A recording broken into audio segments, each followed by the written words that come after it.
welcome. My name is Ethan Marcus. I am the Director of Communications for the Sephardic Jewish Brotherhood of America. It's so great to have you again for part 2 of Greek Jewry Throughout the Ages with our dear friend Marcia Haddad Ikonomopoulos, the Museum Director of Kehila, Kedosha, Janina Synagogue and Museum and President of the Association of Friends of Greek Jewry.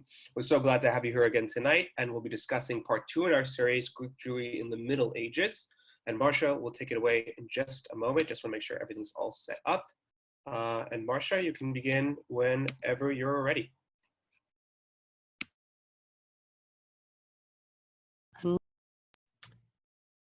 Okay. You can hear me now, Ethan? Okay, great. I'd like to welcome everybody back to part 2 of Greek Jewry Through the Ages. This is truly an honor. I want to thank the Sephardic Brotherhood of America. I want to thank my home away from home, Kehila, Kedosha, Janina. I want to thank my friends around the world that made the first session so great. Okay. Ethan, it's not moving. We're having a little technical difficulty here. Click the arrows. I did. It's not doing anything. Click the screen. There's no arrow on the screen, sweetheart. Click the screen. Click the screen? Okay. Let me see. And what happens if I want to go back? Click the arrow. Okay, I just want to make sure everything works. Okay, great. Okay, this lecture will cover a great number of topics. When you talk about the Middle Ages, there is a certain time span that they use basically for the West. We're no longer in the West. We're in the Eastern Roman Empire. So we're going to be using a completely different time span. First of all, there will be a short discussion on the development of synagogues, because many people really don't know how they developed. Then we're going to go to Byzantium and the Jews, or the Eastern Roman Empire, then the Ottoman Turkish Empire and Jews, and when we have other subtopics, the story of Shabtai Tzvi, the Knights of St. John, and Venetian and Genoese influence. Ethan, are we blocking the text over here? No, everything, we can see everything. Oh, okay, great. Solomon's Temple. We go back to the period of 1000 before the Common Era through 586 before the Common Era. 1000 because this is when Solomon built the temple, the first temple in Jerusalem, and 586 is when the temple activity stopped there with the Babylonian exile. There were synagogues in the first temple period. Most people think that synagogues only came about with the destruction of the second temple or possibly in the intertemple period. There were actually synagogues found that date back to the first temple, most of them in Israel itself, or what is now Israel, and a good number of them in the north near the Lebanese border. The beginning of the Second Temple period, which is in 586 before the Common Era, is marked by the return of Jews to Jerusalem from their exile in Babylonia. Not all Jews returned. Many of them made a decision to follow the commercial routes of the Persians along the coast of the Mediterranean or the western coast of Turkey, what is known as Anatolia, and then also in Greece. We saw in the first session, we saw the development of certain synagogues that were from this period on the island of Delos and Ephesus in Turkey. The Second Temple is often called Herod's Temple because of his extensive reconstruction. This is a model of what the Second Temple looked like. And I want you to look at this carefully. You can see over here is where the sanctuary would be. That was the important part of the temple. That's where the Ark of the Covenant was kept, and only high priests went inside. On the courtyards on the outside would be dignitaries, and in the main courtyard would be the populace. So very different from what we have in synagogues. This is an example of a synagogue of this Second Temple. Oh, that is not. This is an example of the synagogues in the Second Temple. And you can see that, again, the same model. This is where the sanctuary would have been, but this is where the populace would be. These synagogues were built primarily because many people were now living too long a distance away from Yerushalayim to go there for any kind of regular prayer. This is the floor plan of what a typical synagogue would look like over here during this period, and what a typical church would look like during this period. I'm talking about the 3rd century of the Common Era. This is when the basilica became very popular. First place, the synagogue comes from Greek, synagoge, a gathering place, and basilicas were large buildings that enabled people to go inside to join in prayer. This is a timeline, or my timeline of the Byzantine Empire. At this point, I really would like to send my sincere thanks to Queen's College and their excellent studies program in Byzantine and modern Greek. I learned so much about the Byzantine Empire, and this is one of my favorite topics because I was amazed to find how many people know nothing about Byzantium. The Byzantine Empire technically started with Constantine moving the capital of Rome to a city on the Bosphorus called Byzantium, and humble soul that he was, renaming the city after himself, the city of Constantine or Constantinople. These are different developments during the course of the Byzantine Empire that we will be talking about. The technical end of the Byzantine Empire was the fall of Constantinople with the Turkish invasion in 1453. This is a map of Byzantium. As you can see, at the center was the capital, or Constantinople. It bordered on the Black Sea, and you had, going to the east, it went as far as Syria, and in fact, Aleppo and Damascus were included in the Byzantine Empire, and as far to the west, going into Greece with major Byzantine development in Thessaloniki and in Athens, and even to the coast of Italy to Bari. Little about Constantine.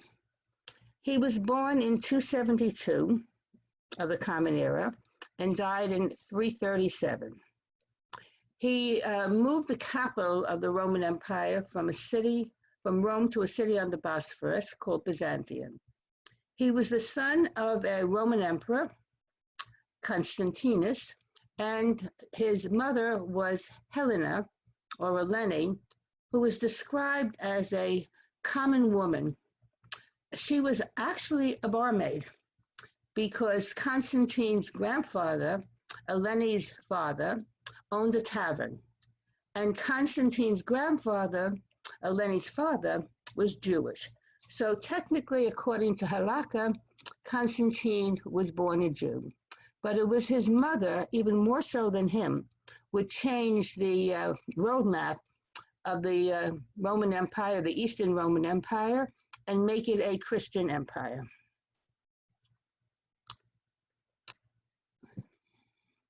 Okay, Jews in Byzantium.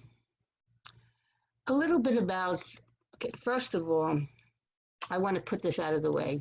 The prejudice that most of the West have about the Byzantine Empire. If you open up your dictionary and look under Byzantium or Byzantine, the first definition will be a corrupt form of government. It lasted over 1,000 years. It lasted longer than by either the Hellenistic Greek Empire and the Roman Empire together. How corrupt could it have been? Then you will find, with most teaching of people who teach about Byzantium and know very little about it, they often list the codes that persecuted the Jews.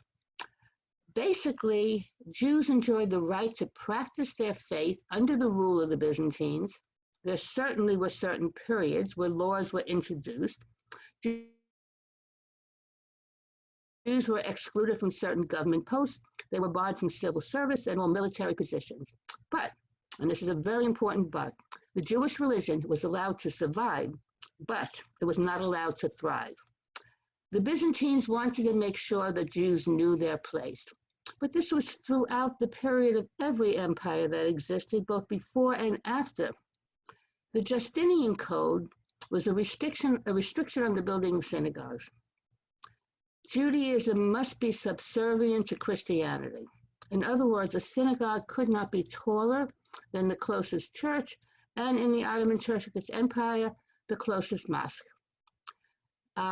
You could not build new synagogues, so we have very little examples of very early Byzantine synagogues because Jews built on top of them.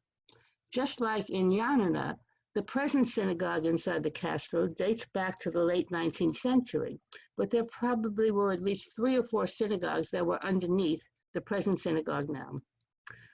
Most importantly, Jews were forbidden from attempts to proselytize. They were not allowed to try to convert Christians. Synagogues in Byzantium, we do find some that date back to the early period. There were very, very few.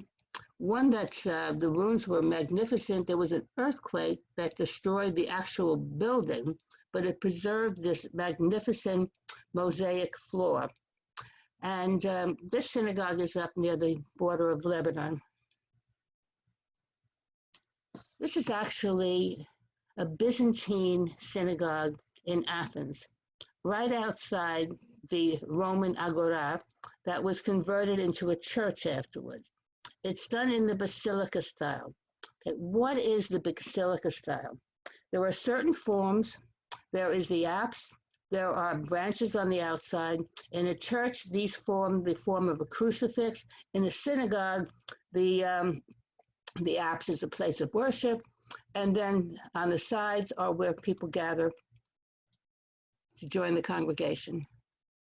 This is a very interesting synagogue that was from the 7th century of the Common Era, and this is a Samaritan synagogue in Nablus, dating back to the 7th century of the Common Era, and you can see again the formations.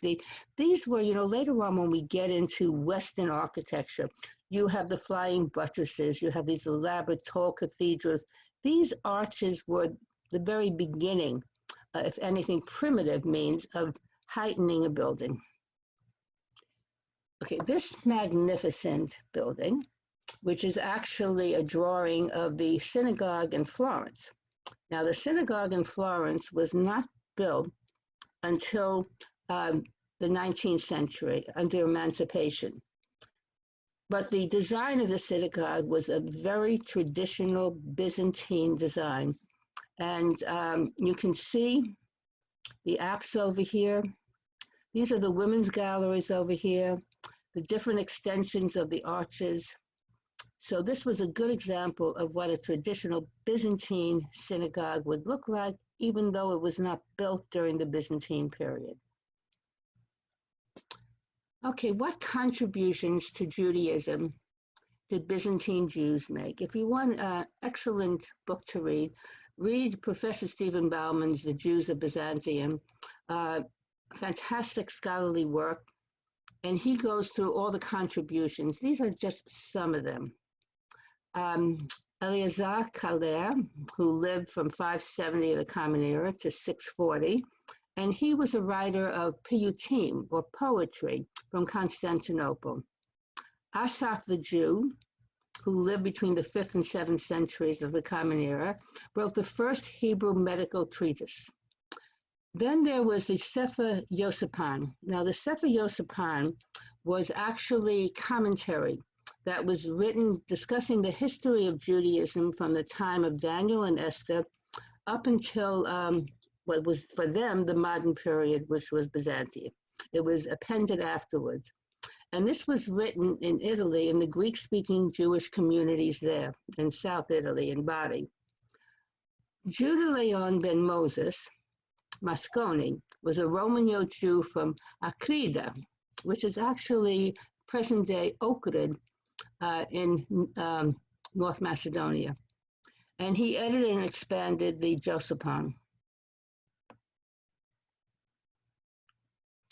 This is an actual piyutim from Eleazar Kalea, and his piyutim became the basis of piyutim that were created afterwards. And most of the styles of piyutim follow the style that he put down.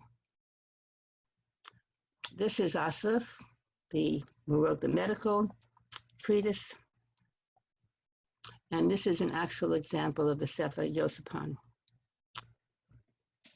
We had, during the first lecture, our tour guide was St. Paul in the first century, Saul of Tarsus, who took us on a little tour of where Jewish communities were during the first century.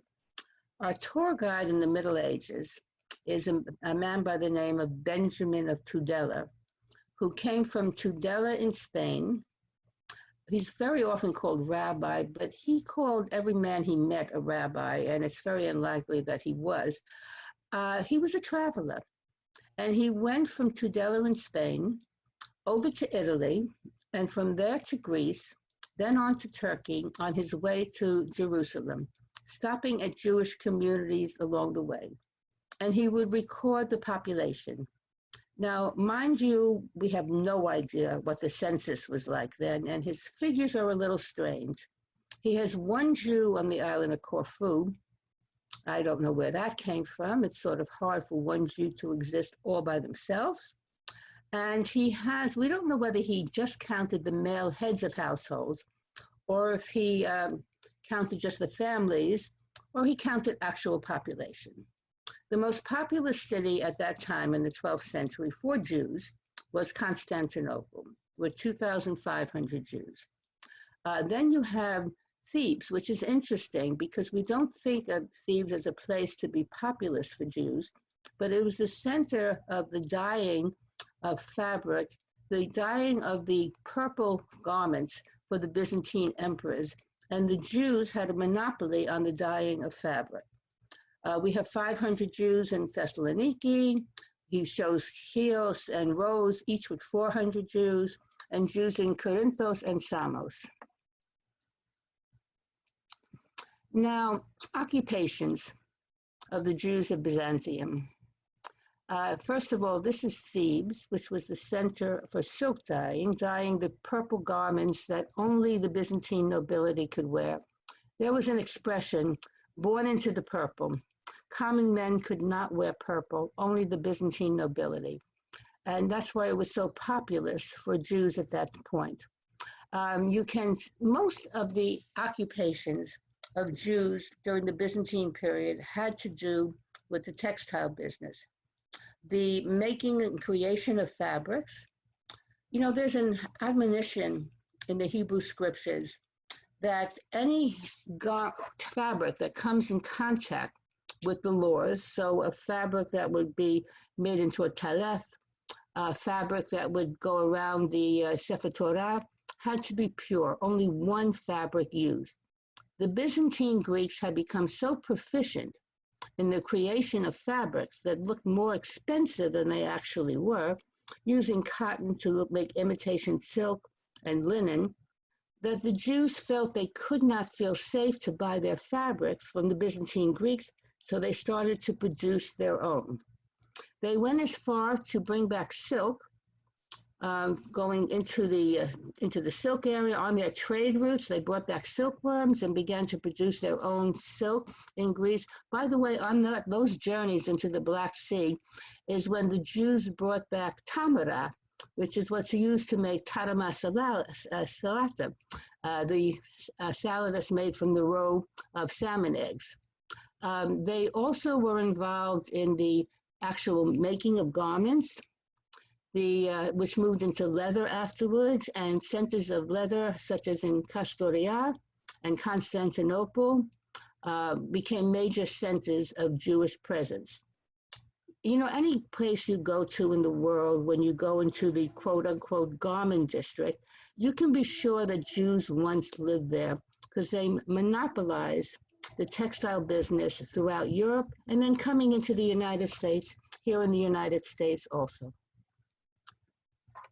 These are typical costumes of Byzantine Jewry, very simple. I did a study of costumes. The Benaki Museum is fantastic for that. And these do look like typical Byzantine garments, but Byzantine Christians, from what I could gather, they did not wear such loose, flowing robes as these. These beautiful pictures are done by Nikos Stavroulakis, who was the creator of the Jewish Museum of Greece, an absolutely brilliant man who made an excellent cookbook, by the way. And these are his sketches of costumes that you'll be seeing in this presentation. And if you notice, there's no purple here. Jews could not wear the purple. They were not nobility.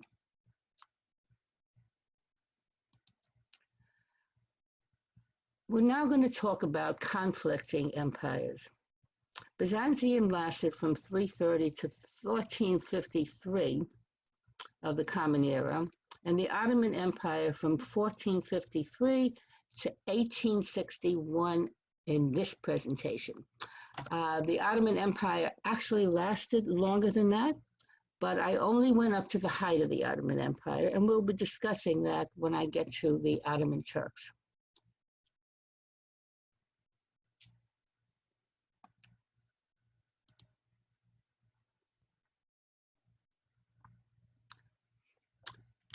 The discussion of the fall of Constantinople in 1453. How did Jews feel about the Byzantine Empire? How did they feel about the fall of Constantinople? Many feel they would welcome the Turks because they might treat them better, but really the Byzantine Greeks didn't treat them that poorly. And they had lived under the Byzantine Empire for over 1,000 years.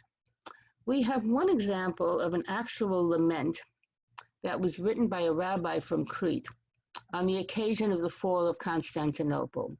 He uses many biblical references, and he talks about the Turks as the enemy that has ruined his vineyard and killed multiples of his people. We don't know of the Turks killing any Jews in their conquest, but he identifies with Byzantium, and he talks about the Byzantine Empire as a morning star, and that the Ottoman Turkish Empire as something worthless. So this was a very interesting lament to find.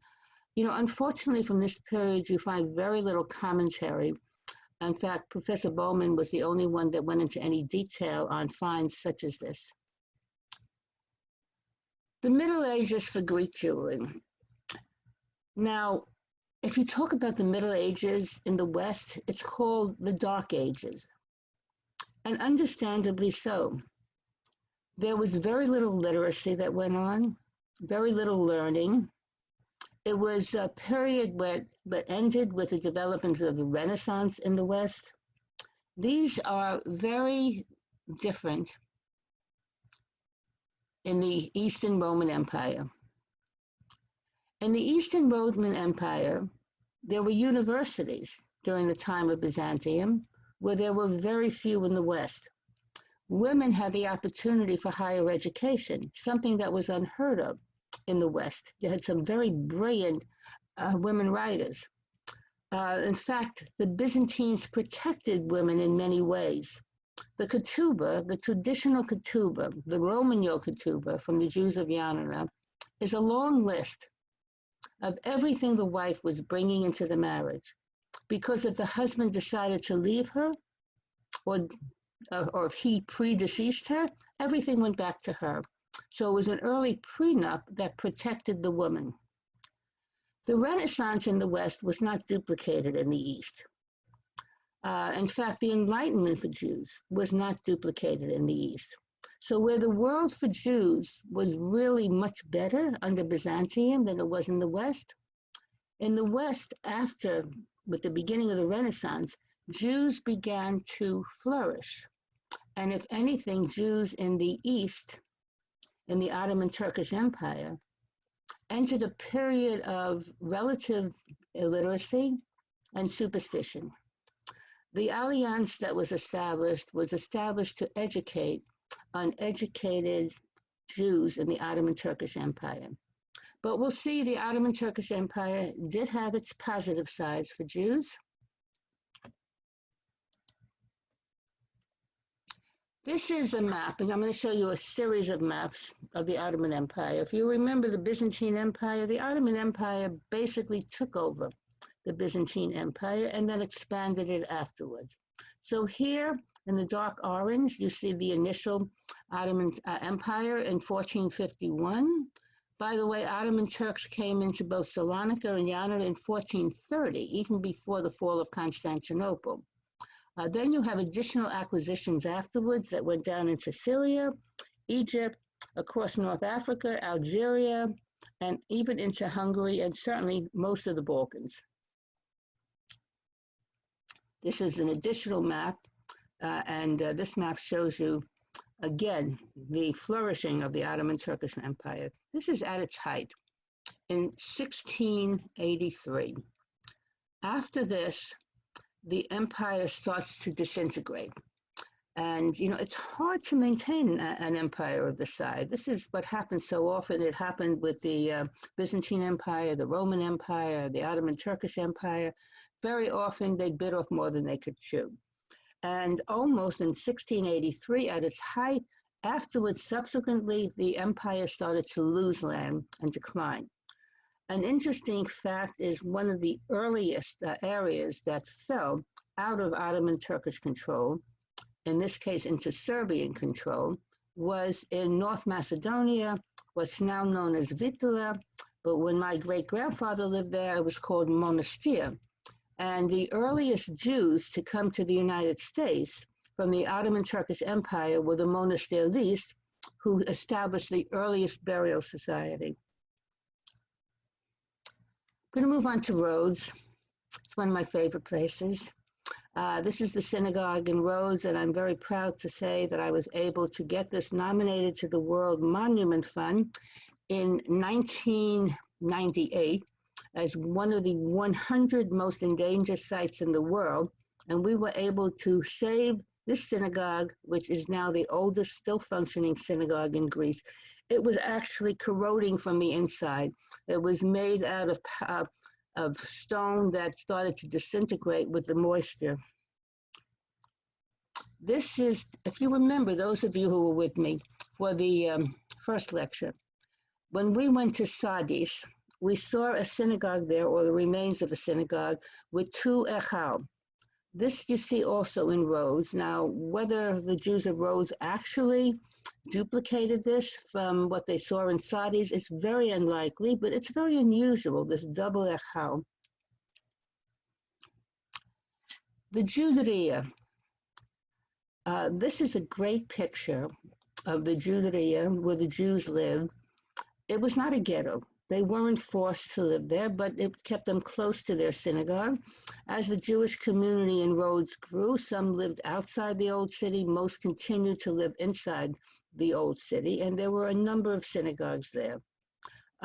Most of them were destroyed in bombing during World War II, and the only one that remains now is Kehila. This in the Juderia, you can see these balconies on the houses.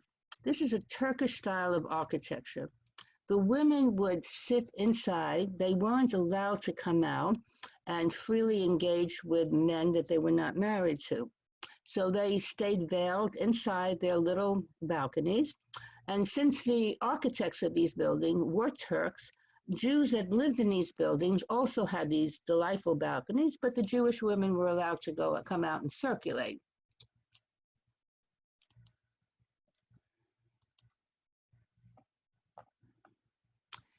I'm going to move on to Janina now. Of course, Janina is our sister community, Kehila, Kedosha, Janina, the Holy Congregation of Janina. And this is inside the Castro walls. Now, the Castro itself, the initial walls were built by the Venetians, reinforced by the Byzantines, and then reinforced by the Ottoman Turks afterwards. They were protective walls. Back in especially the medieval period, there were many invasions, many attempts to acquire territory. Even on islands in Greece, they were always at the highest point in the island is where the city would be, so as to prevent pirates from coming in and pillaging the island. These were, let me just get this out of here. These were, what you're looking at now is the latest reinforcement with the Ottoman Turkish walls. And actually, if you walk around the corner here, you come to the synagogue of Yashan, the old synagogue in Janina. Forgive me.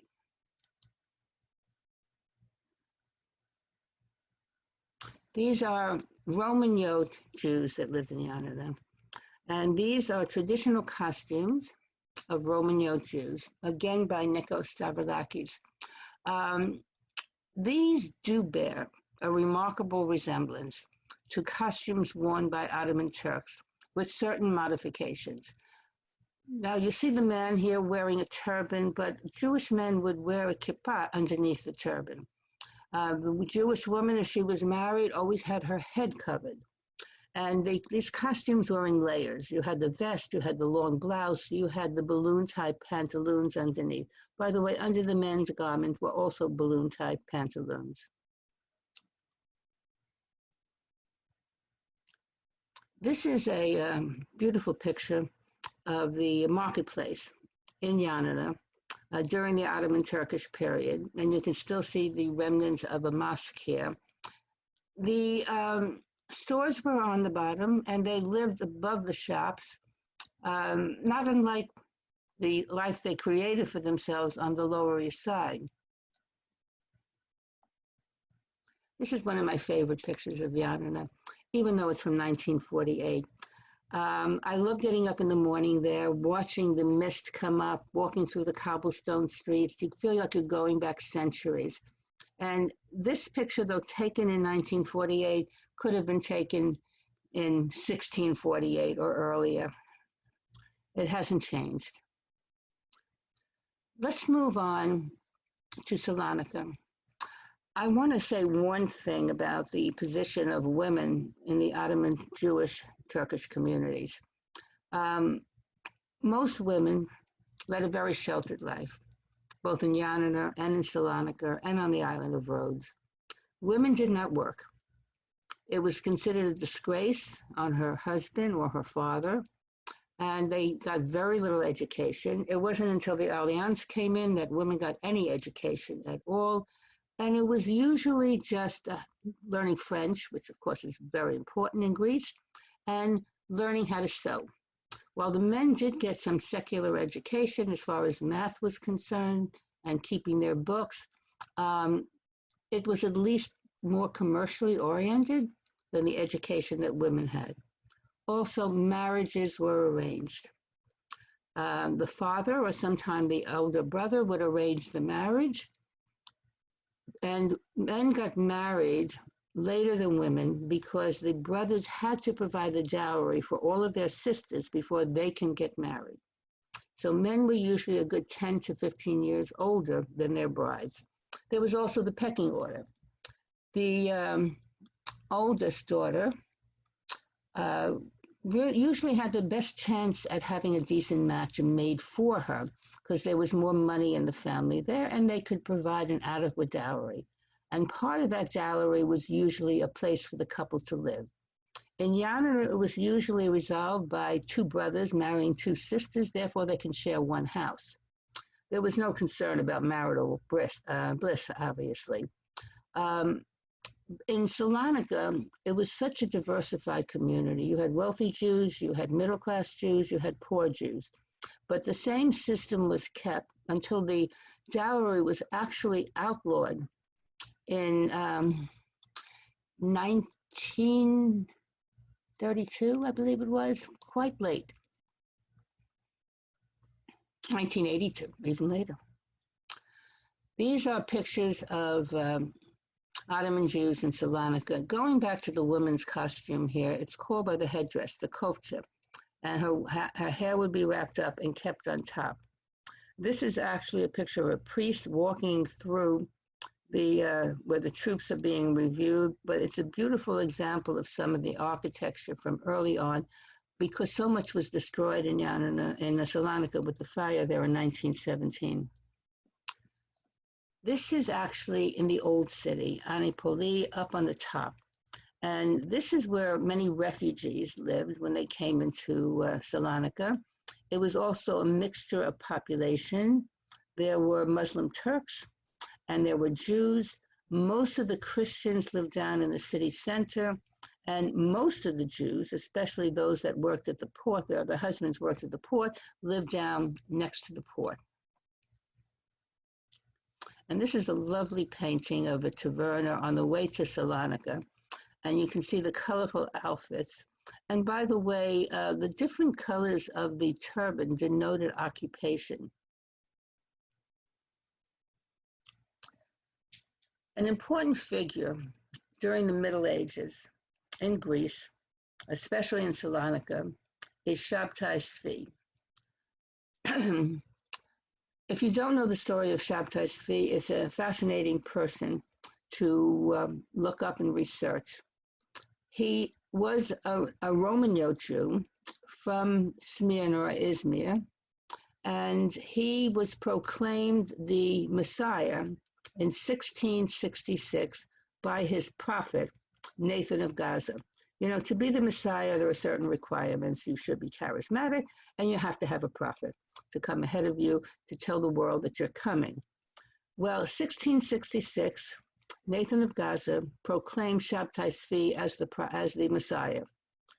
You know, going back to the expulsion from Spain, it was such a traumatic catastrophe for the Jews, not only of Spain, but the Jews of the world at that time. How could God have done something so terrible and not have something excellent in store for the Jews? There had to be something good that was going to happen, and what could be better than the coming of the Messiah? So they all went back to the Kabbalah, they researched, they did the numerology, and came up with dates. And one of these dates turned out to be 1666. Shabtai Tzvi appears. The Jews are appalled by this. And in Constantinople, they report him to the Sultan. And the Sultan calls Shabtai Tzvi before him and gives him an ultimatum. You can either renounce what you're saying and convert to the Muslim faith, or we will shoot arrows at you. If you're the Messiah, of course you'll live. Shabtai Tzvi chose to convert to the Islamic faith, and thousands of Jews followed him. This created a movement. In the city of Salonika, where Shabtai Tzvi had his largest audience, there were thousands of Jews that converted to the Muslim faith. Most of these Jews were formerly Jews that came from Portugal, mostly, or from Spain, who had converted to Christianity but continued to practice in hiding their Judaism. Therefore, they felt more comfortable converting to another religion and practicing their Judaism in private. They became what's known as domes. There are a number of dome cemetery in Turkey, and supposedly there's still a small population of domes. This was the mosque, the Janina Mosque, and this was, Ataturk was born in Salonika, and there are many people who feel that he was a dome. So it's not a coincidence that when he established the modern state of Turkey, he established it as a secular state.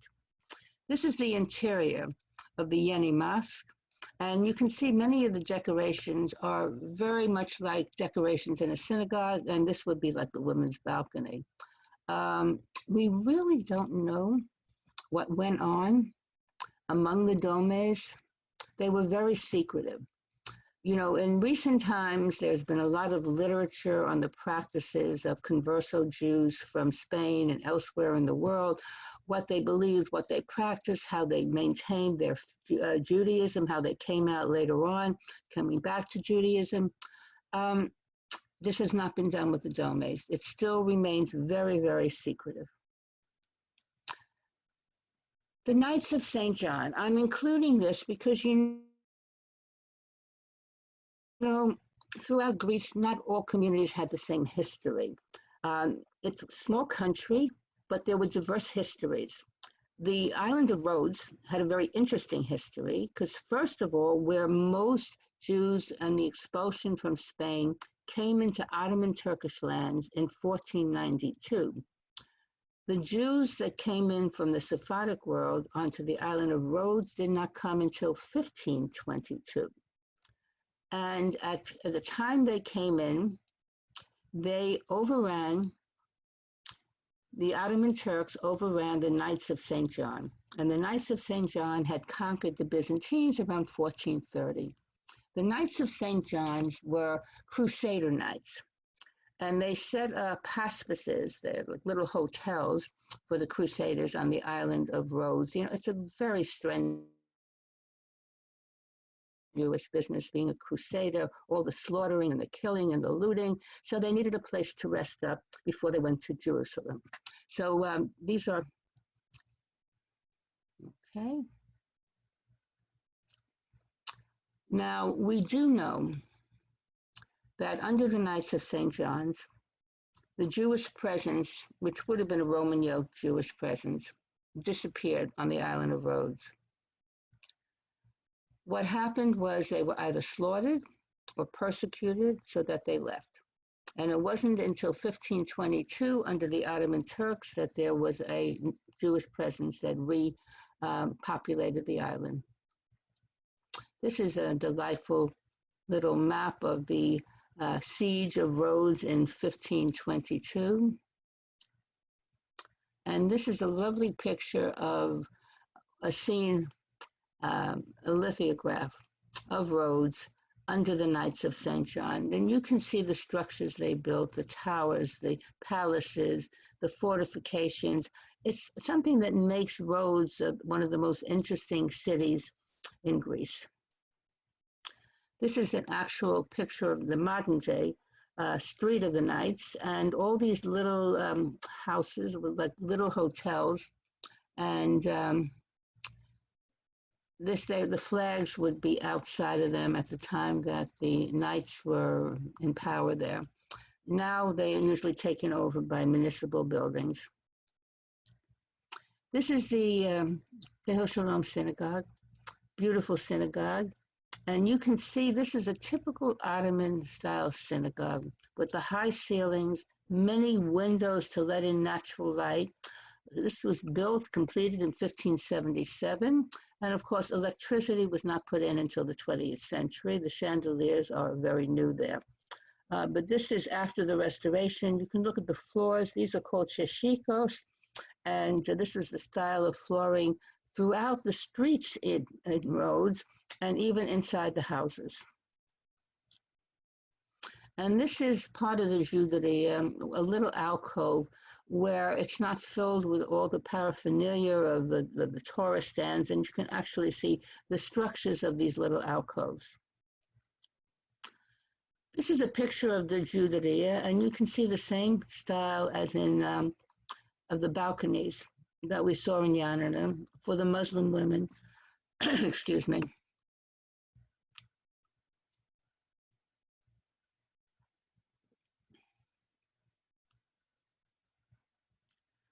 And these are costumes of the Jews of Rhodes, very Ottoman Turkish with the turbans, and nothing very frivolous or fancy. I don't know why. I mean, Rhodes is quite warm, but it seems that there's so many layers these women are wearing, and even furs they're wearing. Now on to something that is interesting to discuss, because not all parts of Greece had the same history. For instance, on the Ionian Islands, the islands of Corfu and Ithaca and Zakynthos and Lefkada, you never had Turkish presence there. They weren't part of the Ottoman Turkish Empire. Instead, you had the Venetians. And the Venetians were on the island of Corfu from in the mid-14th century up until the 18th century. Now, the Venetians brought with them the ghetto. to contain Jews because they might possibly contaminate Christians. That was the whole idea of the ghetto, to separate Jews and Christians. The first ghetto is often mentioned as the ghetto in Venice from 1516. But in actuality, the first ghetto was under the Venetians on the island of Corfu a good 20 years earlier. The ghetto walls did not come down in Corfu until the French and the British arrived. Then you had the Genoese, who actually during the Crusader Knights marching across Europe were awarded property in the northern Aegean, especially the islands of Samos and Chios.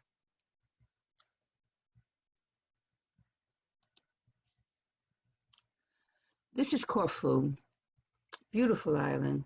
You can see the Venetian fortresses here, and you can see where the ghetto was over here. Many small buildings crowded together where Jews lived. It was really not very attractive, but ghettos aren't meant to be attractive. This is an example of what's still left of some of the ghetto buildings there. You can see the structures are taller. They're very close together. This happens to be in the only remaining synagogue. This is the Bima in La Scuola Greca, the Greek school or the Roman Youth synagogue. At the time of World War II, there were 4 synagogues. Most of them were built by Jews that came from Apulia in Italy. And then there was the Greek synagogue, the Roman Youth synagogue.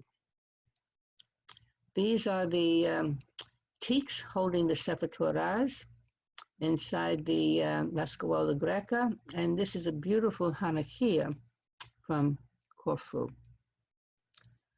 The Genoese, Jews inhabited the island of Chios under the Genoese, and this is a beautiful mosaic floor that was taken from a synagogue and now is in the Municipal Museum in Chios. These are also funeral tombstones in Hebrew. The names are very Italian on these, and this is also in the museum in Chios town. This is a seal from the Jewish community of Chios. And this is a monastery. Why are you showing a monastery now, Marcia? Well, this is Neomoni, quite large and beautiful monastery on the island of Chios. And at the time that the Genoese came in, the Greek Orthodox Christian population placed the Jews within the safety behind the walls of the monastery where they were protected from the Genoese. The Jews were fearful of what the Catholic Genoese would do for them. And actually the Greek Orthodox Christians gave them sanctuary within the monastery walls. So I figure this is a nice note to end on. And we're going to open the floor for questions now. Ethan, are you there? Yes, I'm here. Okay, great. You take the question. Okay, great. So, yeah, exactly. So I just want to, first of all, thank you, Marcia, so much for your wonderful presentation as always. Really beautifully done as always. And we thank you so much. And Kehila, Kedosha, Janina for partnering with us with this new and special series. Just to let everybody know how we're going to do this and take questions, we're either going to ask that you use the blue raise hand feature in your box by clicking on participants and then clicking on more next to your name and then clicking on the little blue hand to raise your blue hand in the digital box. That'll allow you to ask questions or enter any questions you might have into the chat box. And we can take those questions that way as well. Now I have an opening question for you, Marcia. You mentioned the Jews of Corfu, which is a very unique community in terms of its dynamics. Can you speak a little bit about the dynamics of having 3 kind of separate communities within this community? You had the Roman Yotes, you had the Italian Jews, and you had the Sephardim. How did they kind of deal with those different dynamics and traditions? Okay, actually there were 2 main communities, the Italian Jews and the Greek Jews. The Sephardim that came to the island actually fit within the Italian community.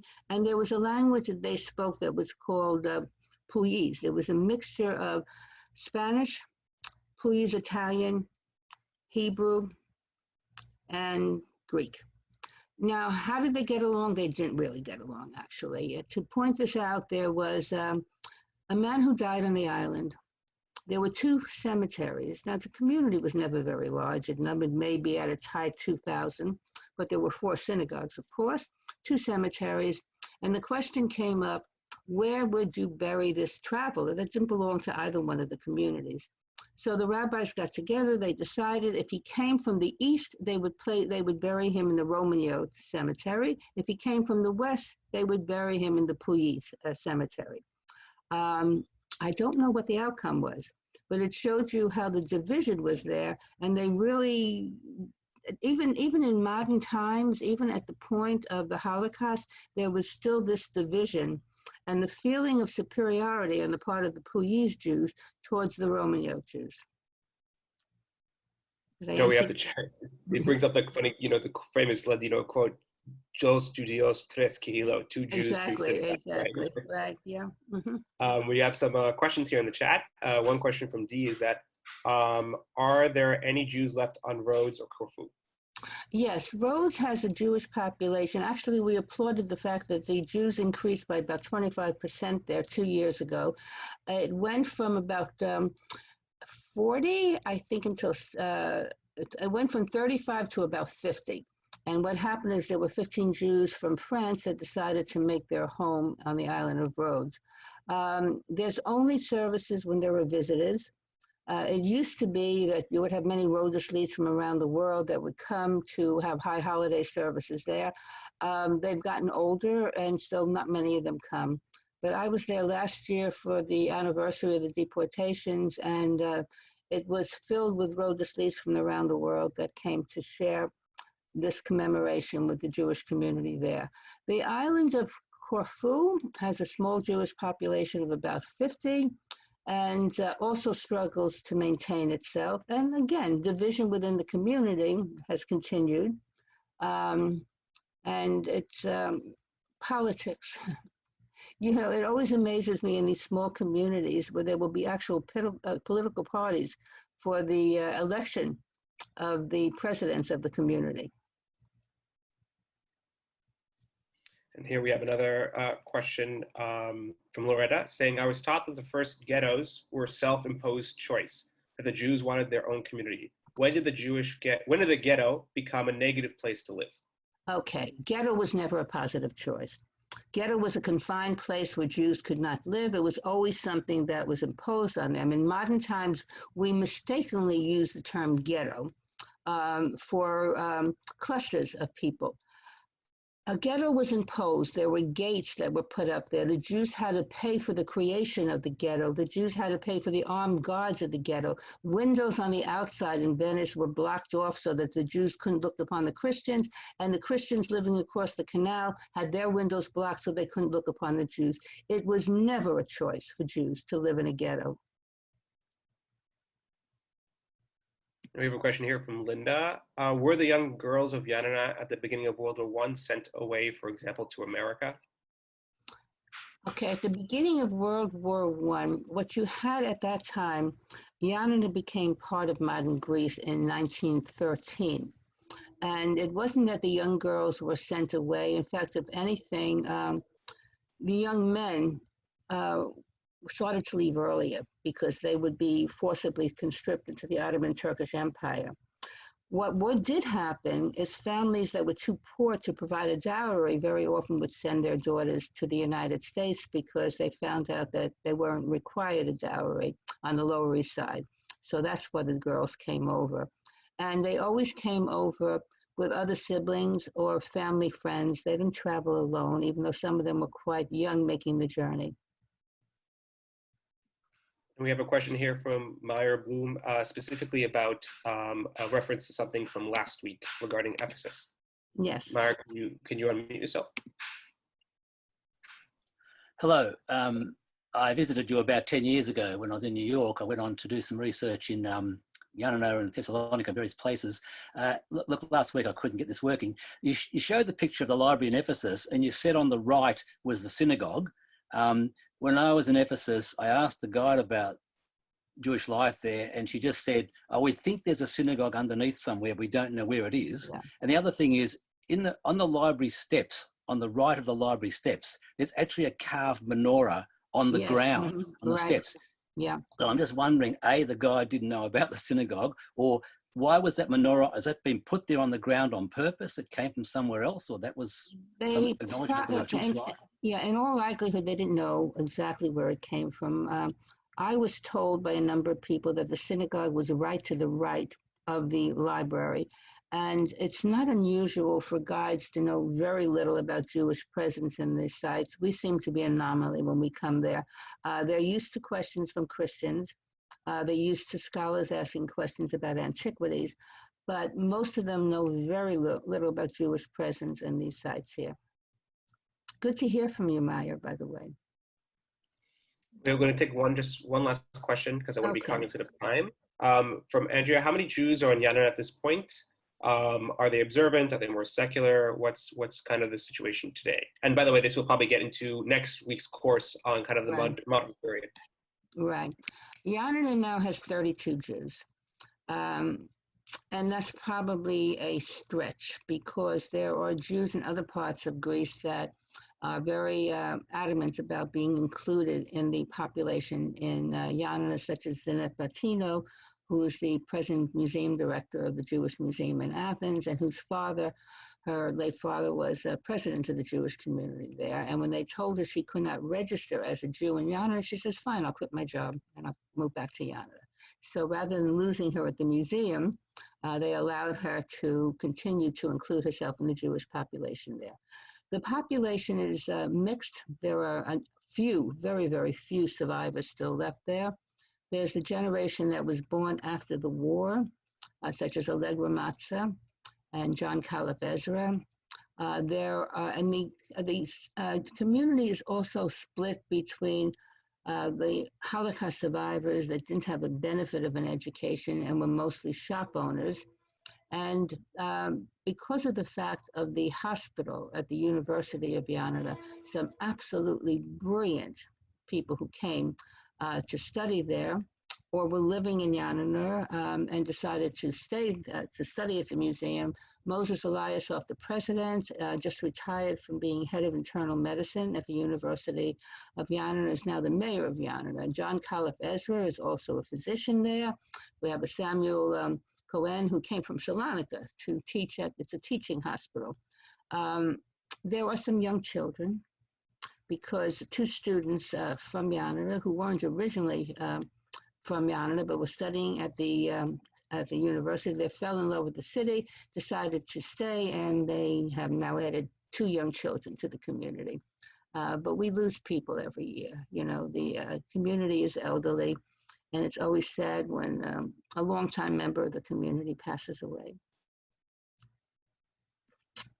Thank you very much. Okay, with that, I want to again thank Marcia again for a wonderful presentation, part 2 in our series on Greek Jewry throughout the ages. This is part 3 will be again next week for the final and third part of this series on Monday at 8 p.m. Eastern, 5 p.m. Pacific, like this week. You can find the link online at our website, sephardicbrotherhood.com/Sephardic Digital Academy, along with many of our other courses that are currently going on history, on Ladino language and culture, on Romeoid history, on Torah, on Halakha, and many other communities from around the country and around the world even. And we're very grateful again to be partnering with Kehila Kedosha Janina Synagogue and Museum, and for Marcia for her wonderful presentation. Thank you so much, Marcia. Can I add one thing? I see a lot of people didn't have their questions answered. You can email me at museum@kkjsm.org, and I'd be happy to answer your questions. Perfect. Thank you so much, Marcia. Thank you.